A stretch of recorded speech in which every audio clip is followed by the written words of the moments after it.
The scary thing about Mr. Cruel is that he's still out there today. He was never found or captured. Mr. Cruel was a masked child predator. This happened in 1987 in the suburbs of Melbourne, Australia. Mr. Cruel's attacks were so calculated he never left a shred of evidence behind. On his first attack, he tied the parents up from their hands and legs, and then cut all the phone lines so nobody could be contacted. And then he did things that I cannot talk about on here. He did those things to children. He did this 4 times, from 1987 all the way up until 1991. 4 kids were abducted or assaulted, and nobody could identify him because he was so good at hiding the evidence. He was also so good at hiding his identity, he wore a mask. Because he left no evidence, it was really hard to identify him, obviously, but anytime they would think they found evidence, it was actually Mr. Cruel setting up misinformation so nobody could identify him.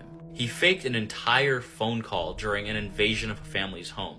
When they tried to look up the phone records, none could be found. Mr. Cruel would apparently stake out victims for weeks or months to memorize their schedule so he could plan his attack. On his last attack, he knew the family would be gone and the 13-year-old would be babysitting her 2 siblings. On that same night, as soon as the parents were gone, he invaded and did his usual thing. The last victim was Carmaine Chan. He abused her and then abducted her, locking her 2 younger siblings in the closet. They called for their father. The police rushed there as well, but everything was done. He was gone. The Chan family put a $300,000 reward if their daughter was found or brought back. The police were also involved in this. They were trying to set up Mr. Cruel and actually find out who he was. However, Carmaine Chan was never ever found again. Years later, a man walking his dog came upon a decomposed skeleton that was identified as Carmaine Chan. An autopsy found 3 bullet wounds to her skull. The police tried to narrow down to 30,000 suspects. They even surveilled over 30,000 houses and 15,000 people for questions. Every time they would get a name or some information, the trail would run cold. Anytime they had a lead on anything, it would just die out. To this day, Mr. Cruel has still not been identified. Who knows if he's still out there or if he's passed away by now. Whatever it may be, his crimes and his case are just absolutely terrifying.